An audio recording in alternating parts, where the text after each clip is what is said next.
one of the big benefits is that ability to track exactly the same data points, but over a series of time and understanding the different things that are happening within the team over a period of time. And value and packaging, that we're like our pricing March to June's probably our most intensive period of work. But the simple reality, I think, nowadays is, and AT and Sam will attest to this, it's not like the pressure valve comes off completely at REA, like it's almost always on. So I think the benefit's actually more us now tracking over the period of the entire 12 months. How are our team genuinely feeling from a work and life perspective, and being able to then tap in at the right moments and ask those questions and get more curious.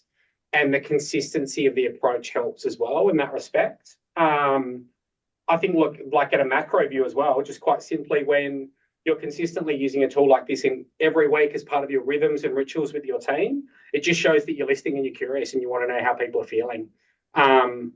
And the single biggest opportunity of that, without jumping too far ahead, is how we circle back then and drill in a bit more and share the results back with the team. I think, like, if I think about myself in terms of a meaningful impact as a leader through value and packaging last year for the first time, there were times when I would look at this data and share, Sam, Sue and I'd look at this together, and it actually gave me an incredible amount of confidence in the team's ability to deliver what was left. So when we came back after April or Easter, I think, Sam, you mentioned, like, we saw that spike and it went upwards in the team, and we'd encouraged everyone to take a week off. The task ahead of us for the next 2 months was pretty monumental, and a lot of people didn't think we were going to achieve it. This data point actually gave me a lot of confidence that the team were in the right place to deliver. So now we just had to almost equip them through our coaching and our ability to just continue to motivate them that they were going to get there. And towards the end of the race, when we saw that we were really close to the finish line and people were starting to run on empty, this was, again, another mechanism for us to just tap in and make sure they were taking a little bit of time to take those breaks and use the recharge leave that we provide to our teams to be able to get to that final sort of hurdle and achieve what they did. So, yeah, I think they're probably the couple of things: listening and curiosity, longitudinally understanding how the team are, and then it gave me a lot of confidence as a leader that the team were in the right place to be able to deliver. Yeah, I echo what Lofty said. I think just to add to that, I don't have any like groundbreaking further ideas, but just to add to Lofty's thoughts was, if we noticed a bigger downward trend 1 week after another, what I did as a leader was I got really curious with my team to what had caused that. And what it uncovered was just a variety of different roadblocks. And if we could then solve those roadblocks, we did. The trend was still down during value and packaging, but it would come back up a little bit.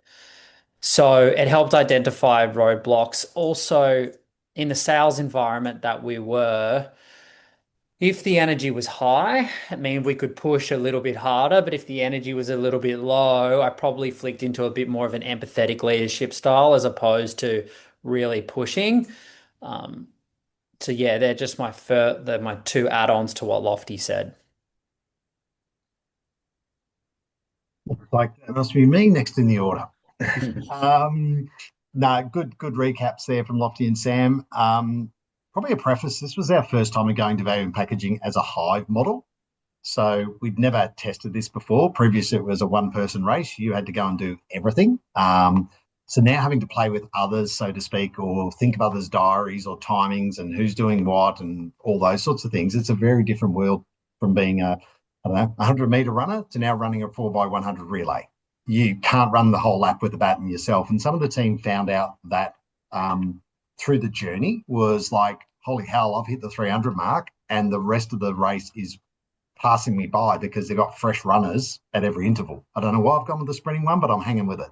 I love it. Yeah, Adrian will love it.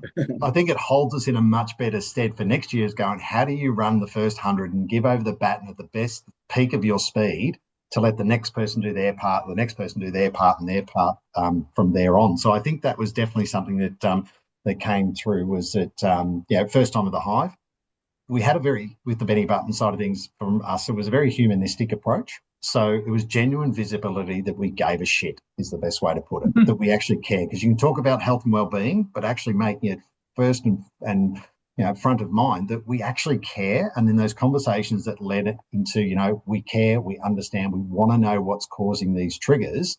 They really saw that, hey, it's not just a theme, it's actually my leaders want to understand it. It opened up those discussions as to what needs to change here to stop this score going the way it is.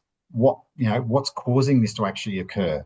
What's in your control that you can change or be a part of helping this score actually change? So those sorts of things, and I called it here, was finding your new balance, score to score, which is what do you need to let go of?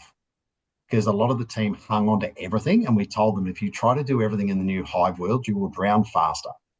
And some of them had to, unfortunately, get pretty deep under the water to realise I can't do every leg of the 4x100.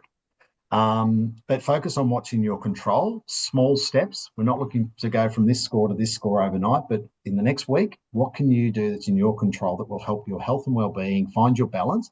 We know we're busy. We acknowledge we're busy. We're flat out in V&P, but you can certainly take some weight off your shoulders. And then the other I took from the scores when looking at my team, as though some of the scores will come up, is recognising that not everyone's at the same level. I know it's a roundup of the scores, but while it might be saying in that bottom one that, hey, we're 77 on work performance and green, I could have one person that could be in the red there that's, the other scores are really high and there's a red. So don't just assume that everyone in the group. So that's that personal check-in as well, is that I would say to the team is, do those scores reflect you? Or do you feel you're a little bit different in those? And some would open up, others would like, yep, no, I'm pretty comfortable there. But just that next layer of personal check-in as well, because it's easier to sit here and look at that bottom chart and go, yeah, killing it. But actually, you've got someone that's actually really, really suffering.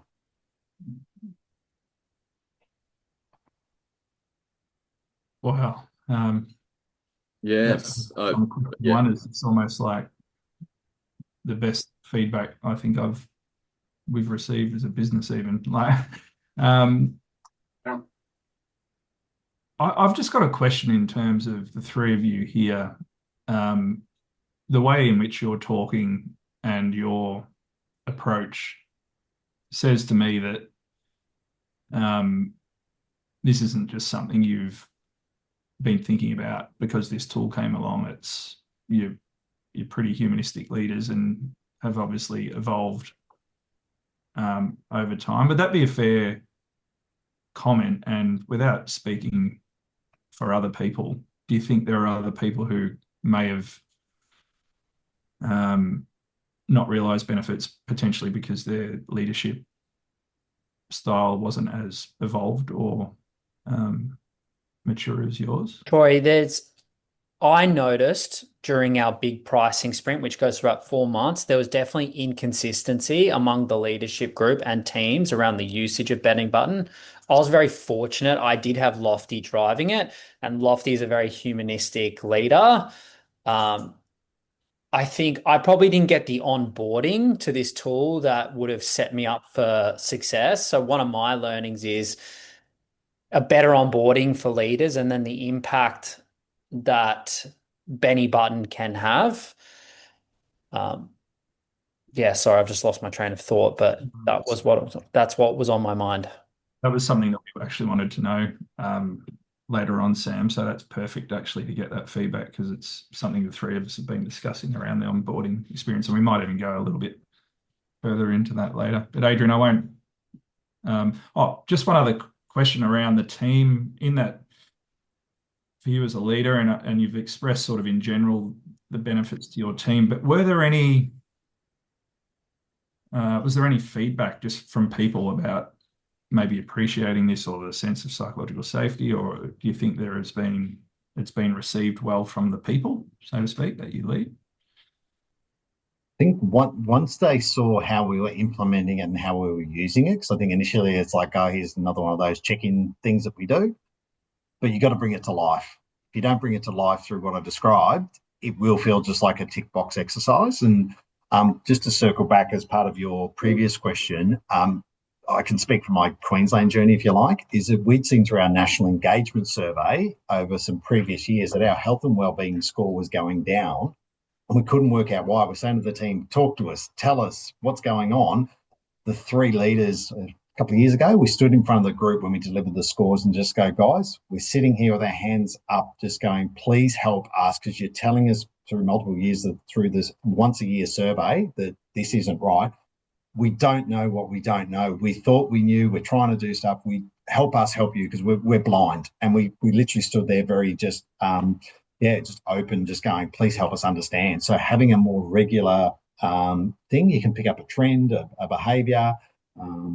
Going into next year, is it going to be like the scores are looking good going into VMP, or no, it's starting to peter because people are getting a bit nervous? All right, well, what's going on here? Why are we going backwards? Getting to here or not feeling right. I'm going to stick with we have the tool, a monthly check-in with my team as a pulse check, and we might be a bit more through VMP, but it just gives you a gauge because our annual survey was once a year and you just get we think we're in a good spot, but holy crap, we're not. Yeah. And so last quick thing, like I think Sam and AT responded really well to your question, Troy. Like I think the one thing I'd love to just point out, it's sort of been said, with something like an engagement survey that we do with Culture Amp, there's some incredibly rich data, but you don't get the individual data points that lead to the aggregate sort of data point. One of the great things about your dashboard is, to AT's point, you can see if there's a cluster of people that are sitting around sort of divide a drive are really good, but there's one outlier. And whilst you don't know if it's the same outlier every week, it gives you the data point to go, shit, there is someone who's actually not in the same place as the majority. I need to get curious, and I need to use my one-on-ones as a mechanism to just get a bit closer to who that might be. Sometimes you've got a bit of a gut feel, but it does just reinforce the need of, like, if overall people are like, yeah, we're pretty good, it doesn't mean that everyone's pretty good. And it prompts you to have those conversations with a leader, which is a really good thing. Yeah. And so that real sort of prompt to tune into the diversity and to sort of check any assumptions, and to have that be something that is not just a one-off, but it's in fact something that you can tune into, understanding the diverse employee experience, all the clustering and themes on the regular, and to get curious as a result. And for employees, it sounds like as well, it is a touch point for them to actually, in the busyness of everything, stop and reflect. How am I going? And if they're thinking and acting on the other side of that, if they're acting because of the discussion that they have, or if they have a one-to-one and that helps them move forward, there's a few different doorways then for that kind of accountability at different levels.